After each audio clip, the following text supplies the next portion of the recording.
Hey guys, it's been a while, and I have lots of footage that I haven't really compiled yet, but what I'm about to talk about is probably the most exciting stuff that I wanted to share, so I have incentive to record this video and compile it all. And I'm going to be saving some of the surprise for later, but I am going to be changing rigs. So the Newmar New Air will be going away. All of the stuff involved is in process for that. I will share details later. But in preparation for that, in preparation for building that the way I want, I've been doing a lot of research on solar and batteries and all of the related stuff involved based on my experience boondocking, and so I'll set that context. What I have done recently is I think it was today is Tuesday, so about a week ago I received two 100 amp hour lithium iron phosphate batteries from a new company, SoK battery. I'll put a link in the description below. And what I really like about their batteries, besides their price, they're $620 for 100 amp hours, as opposed to something like Battleborn, which is about $1,000. So these are inside of a user serviceable metal case. It is designed to be to take the top off, and designed to be able to service, replace the BMS or the cells inside. And this company sells the BMS that they use and the cells that they use also on Amazon, and it's all on Amazon, or you can buy it directly from their website. So I think that's a pretty cool solution. It's not necessarily the cheapest way to build a battery. If you're really looking to build your own battery bank out of lithium iron phosphate, there are cheaper ways to do it, but this is a fantastically cheaper way to build than using Battleborn. So the system that I'm considering doing is going to have upwards of probably 10 to 12 100 amp hour batteries, if not more. And when we're talking about that many batteries, now we're talking about obviously some pretty significant savings. So anyway, enough of that. Let me show you what I've done so far.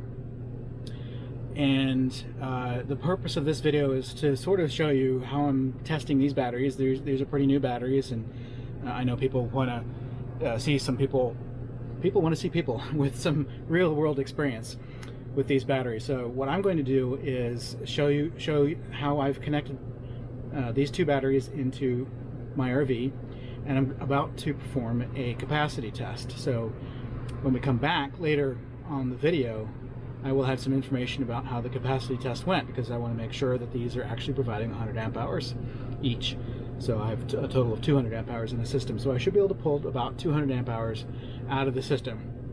So that is the ultimate goal of this video, and I'm just going to walk you through a little bit of how I'm doing that so you can see what I'm doing, and we'll take it from there. So the first thing, I'm going to cut away to some video I made yesterday where I take apart the top of the battery so you can see into the battery, and then we'll come back and we'll show you how I have installed them. All right. So I've received two of the SoK 100 amp hour batteries. We'll be hooking it up to the RV shortly, but let's pop the top off.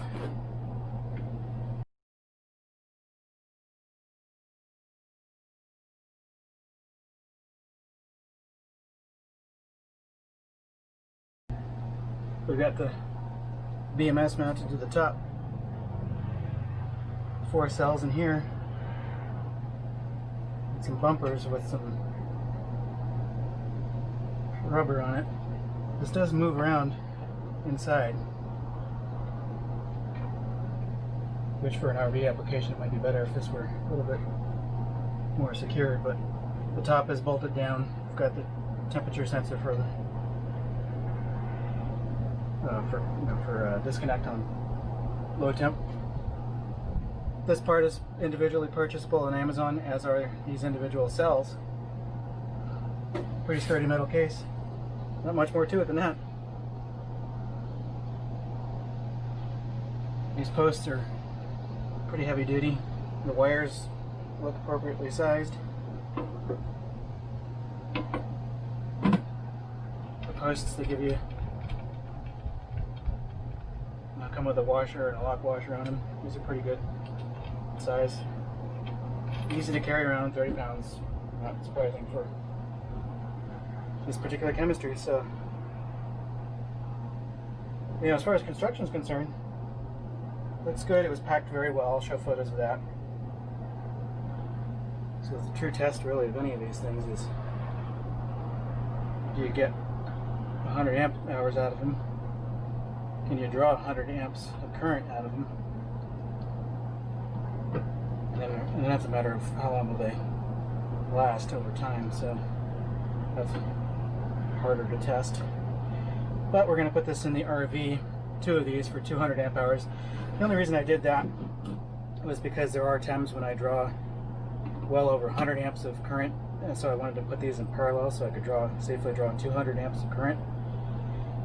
My current battery setup are 8 6-volt AGMs for a nominal capacity of 828 amp hours, usable 414 amp hours if you don't want to discharge more than 50%. So these 2 batteries will give me about half of my current usable capacity, which is fine for testing.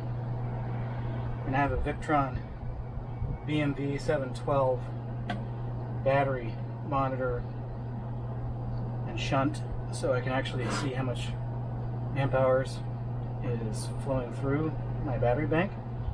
So I will be able to truly test the capacity of these 2 batteries. So I should be able to get these charged up.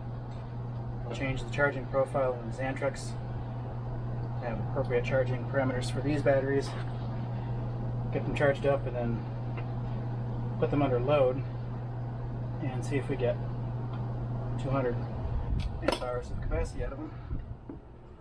Okay, we're looking inside the battery bay of the Newmar New Air. You can see I've got 2 SoK batteries here. I've pulled 3 of the AGMs out and I've left the rest disconnected. So I've got my main positive going in, main negative going in here, and you can see I have paralleled the 2 batteries this way. And so for the best balance in terms of drawing on a system like this, where I don't have enough connections from each battery to, say, a bus bar, that would be the best thing to do, is to have each battery have equal length cables to a common bus bar and then draw from the bus bar. But since I don't have that available to me right now, I am essentially diagonally connected to the battery bank. So I'm pulling from positive from this battery and I'm pulling negative from the other battery.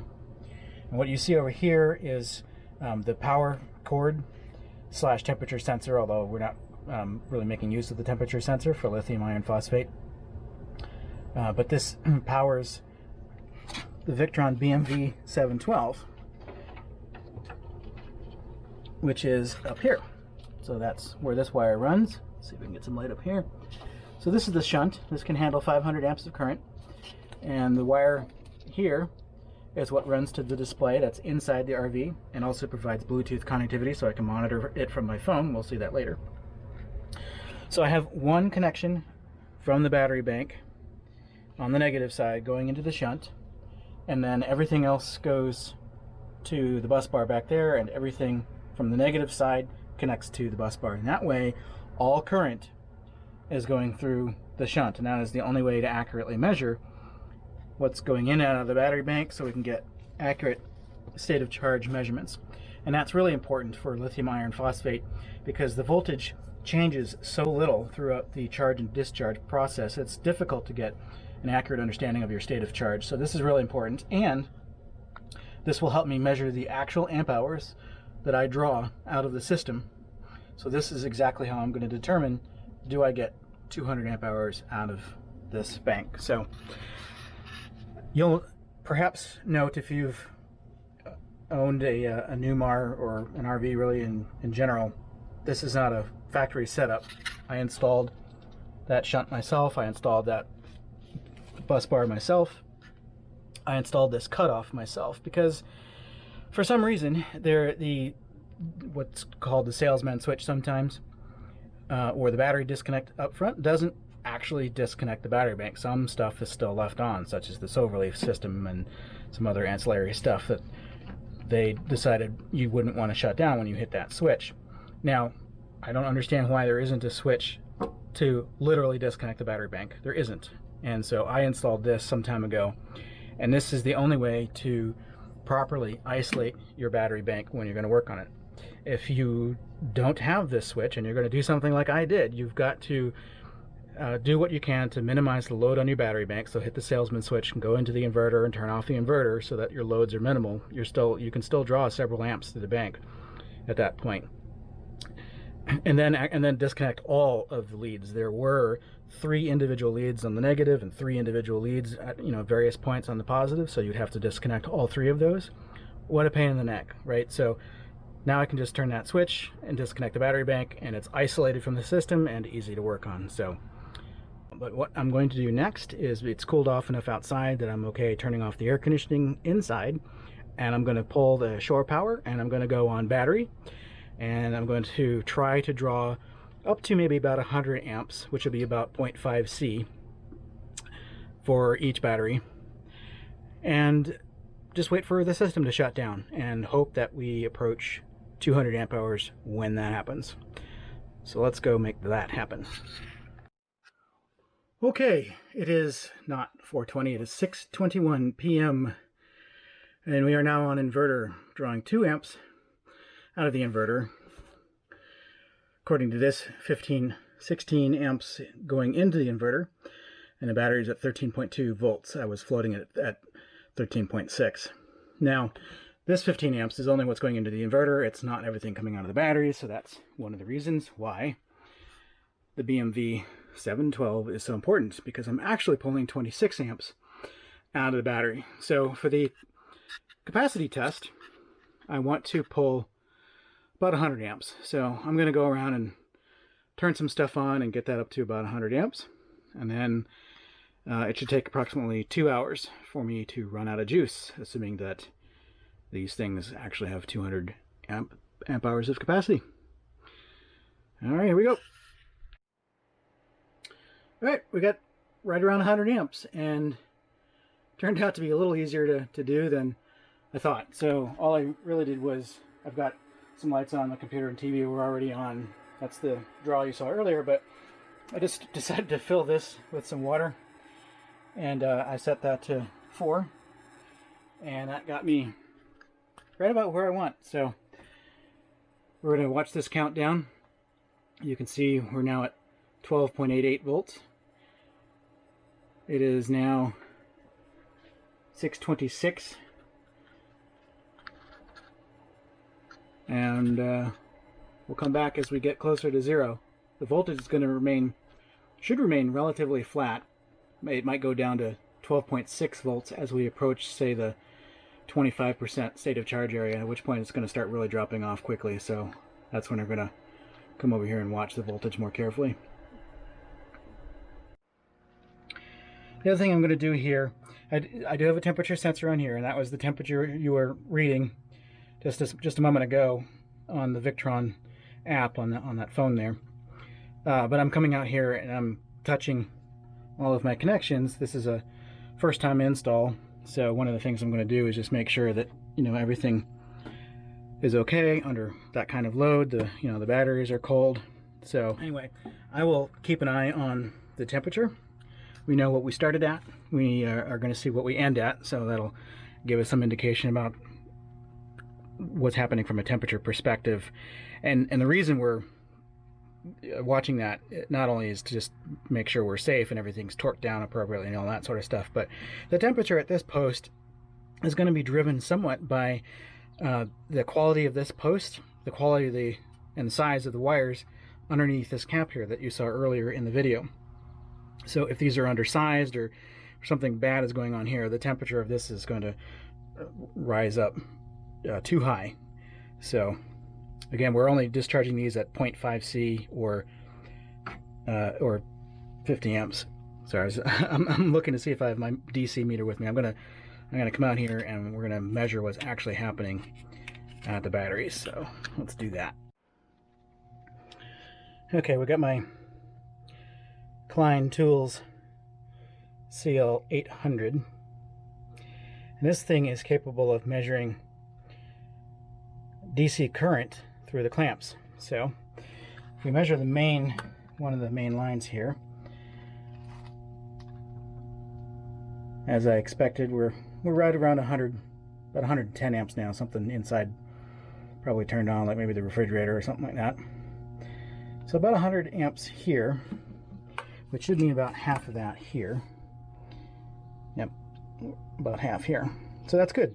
We're balancing between the batteries. We're drawing what we think we're drawing, which would make sense. The Victron shunt there is doing its job and telling us how much we're drawing. So, you know, if we we do the same thing with the clamp here, we should see about 110. So, all right, good. All right, so not a heck of a lot to do between now and the shunt is actually warmer than the battery terminal, so that's actually pretty cool. All right, yeah, so not much to happen between now and as we get close to shutdown. So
yes, we crossed the 200 amp hour mark.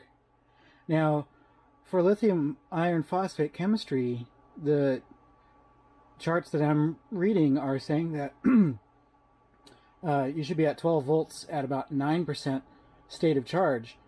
We were closer to 0 at that point, so you can and you can see now the voltage is falling rapidly, so we're definitely approaching empty here. But yeah, I'm wondering how far we're going to be able to take this, because empty is technically 10 volts or 2.5 volts per cell.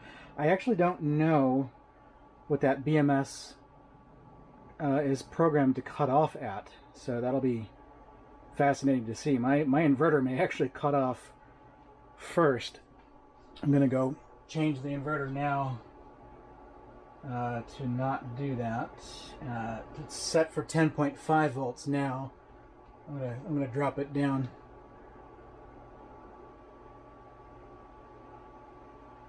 I'm gonna drop it down to 10.1.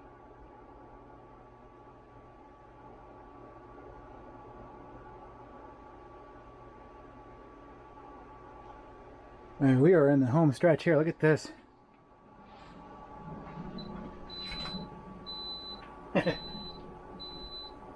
Yeah. Shush. So that beeping is the Victron display beeping for that low voltage alarm. It was beeping earlier for low state of charge. That's all programmable. So, according to this chart, which I'll show online, there's nothing between 9% is listed at 12 volts and 0% is listed at 10. We're obviously somewhere in the middle here, but right, I'm already happy. So the rest of this is just icing on the cake. We're dropping like a rock now. 10.7. The inverter sees 10.3. due to line losses. I might have dropped the inverter down to 10.0. It's still probably going to cut out. So one thing I'll notice here, yeah. So under this kind of load, so the battery is basically almost at zero right now, right? And my DC power is fluctuating under load. I don't want to move the camera right now because I don't want to miss the cutoff point, but my dimmed lights in the bedroom are blinking pretty furiously. At about a 60 hertz, related to the 60 hertz that the inverter is drawing, because the inverter is effectively pulsing the battery bank right now as it's pulling this kind of power. And yeah, the inverter just shut down.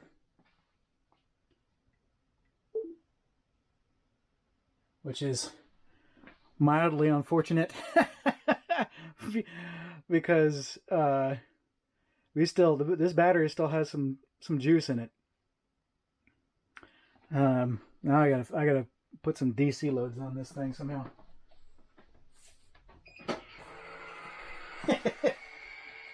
Yeah, these fans are running a little more slowly than usual at this voltage. Alright, let's see what else I can do. I mean, for all practical purposes, the battery is, done. But I do want to verify BMS cutoff. What voltage does that happen, and how far can I take these? But you wouldn't really be using the battery at this point. This is pretty useless. Your inverter is not going to be happy. You're going to be pulling more amperage out of the battery bank to maintain the wattage you're pulling through the inverter.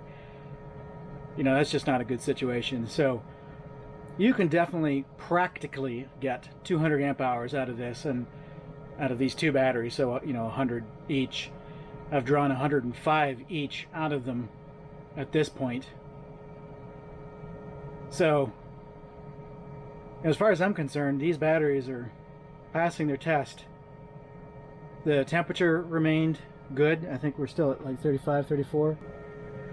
The only thing I'm going to ding these batteries for is the fact that there's no that the cells can move around inside the case. It should be a tighter fit than that.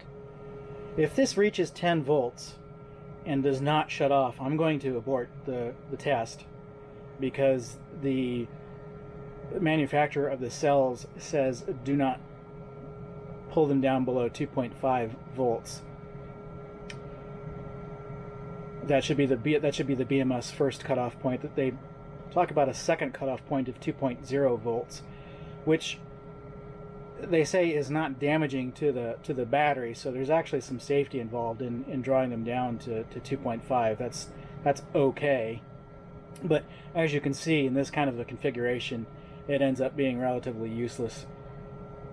But look at this, I got 211.5 amp hours now. It's about almost 106 out of each. These fans are running real slow.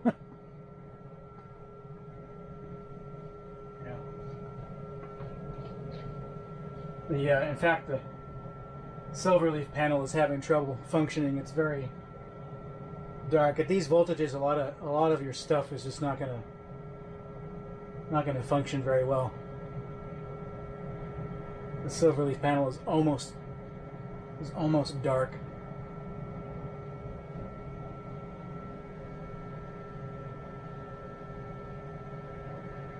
And it's flickering.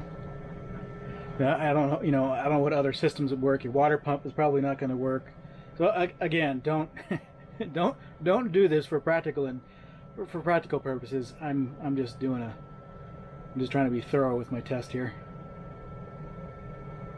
It'd be nice if the BMS shut this off actually a little earlier. You don't want to run your electronics under these conditions. Like I said, if this reaches 10, anything under 10 volts, I'm gonna abort. All right, I'm gonna kill the test. I don't know when this BMS is going to kick in. I trust the voltage reading here. It matches what my meter says. This is dropping very rapidly. These batteries are done. All right. I went out and touched the battery cases, and they were slightly warm to the touch. So it'd be cool if I popped open the lid, which would be really difficult to do in their current installed position, to see what the cell temperature is. But that's a metal case. It's probably transferring the heat pretty well. So, you know, and the terminals aren't warm. So I'm quite happy. That was a 0.5 C discharge for 2 hours. So I'm going to let these charge up. I'm going to do some high amperage testing. I'm not going to draw them to 0 again, but I am going to try and draw 200 amps out of the battery bank and just see how things perform.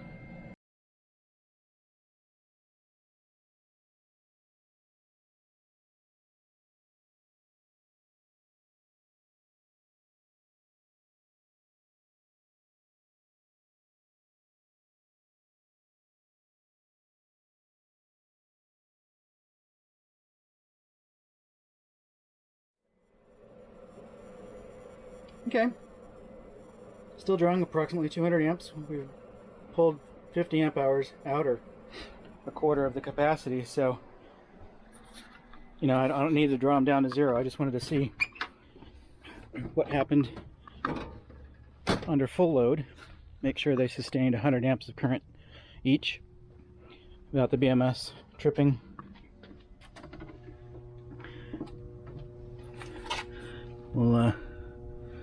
We'll feel these connections.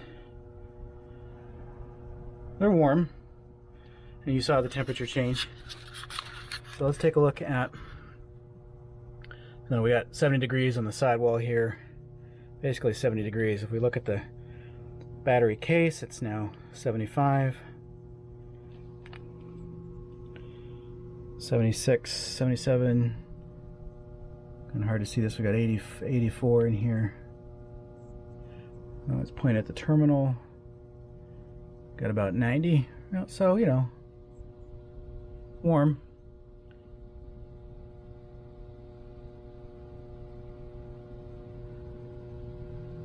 But not hot.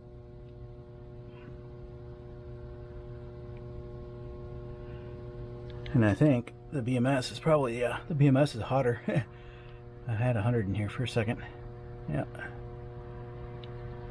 You can't really see that, but I think we passed the temperature test. We passed the ability to pull 100 amps.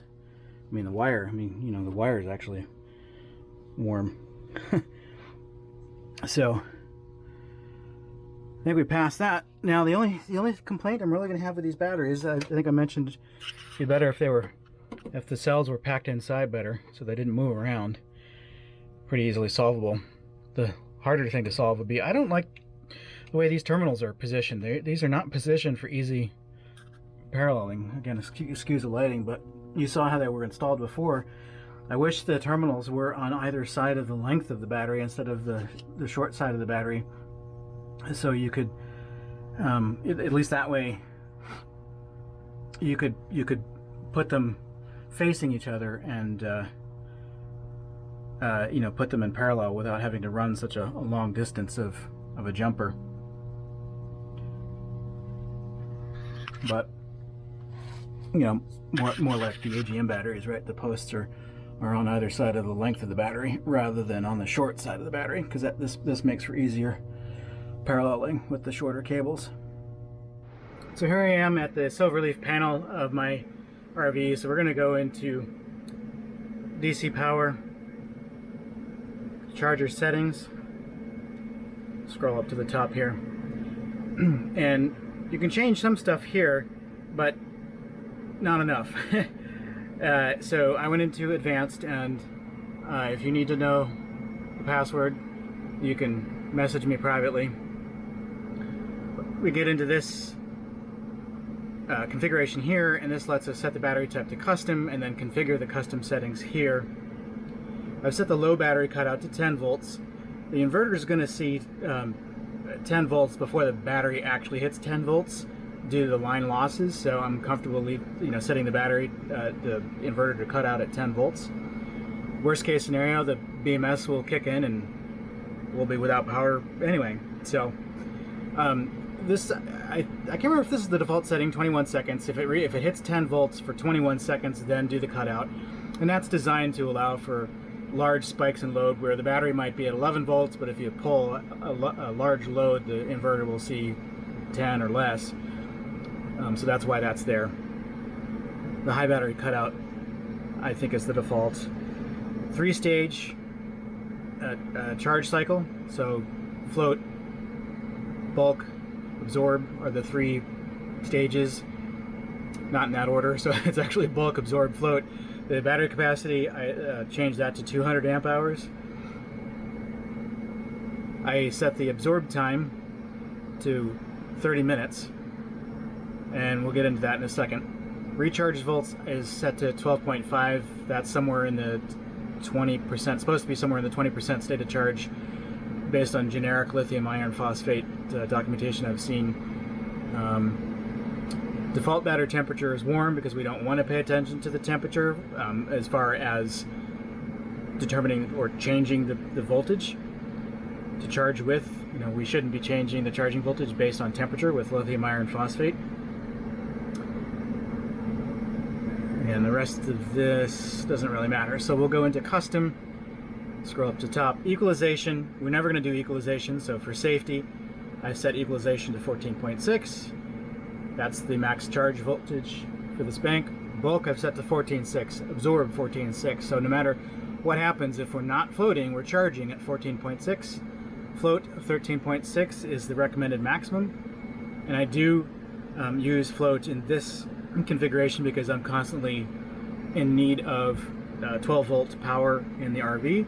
So I want the charger to be providing power at at 12 volts basically, or 13.6 in this case. The battery temperature compensation, mine was set to -30. I had set that. It was defaulting to something less than that, which was inappropriate for the batteries that are in here. But for lithium iron phosphate, set that to 0. You don't want it to change the voltage based on temperature again.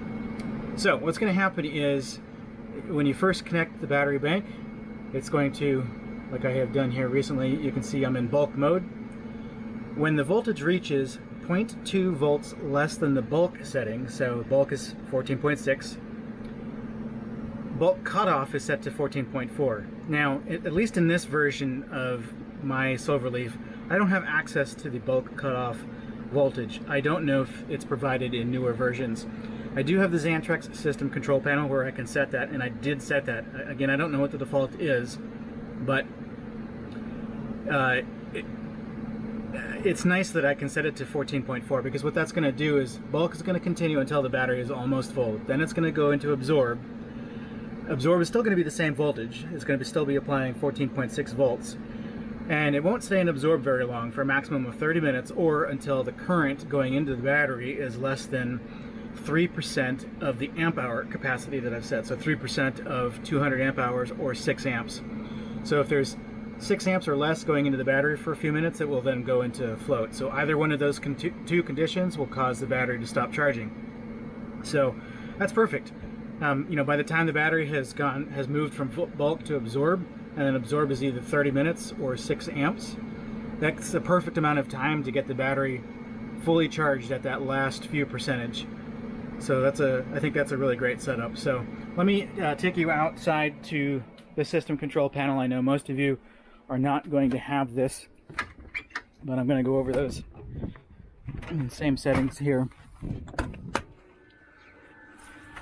And I've just got this plugged in, sitting here. So hopefully I can get some good lighting here for you.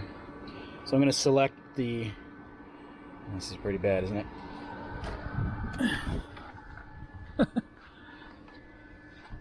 Yeah. Alright, well, hopefully you can read this. I'll read it to you. So we go into the setup here. You can see all the status information. We're going to go into advanced settings.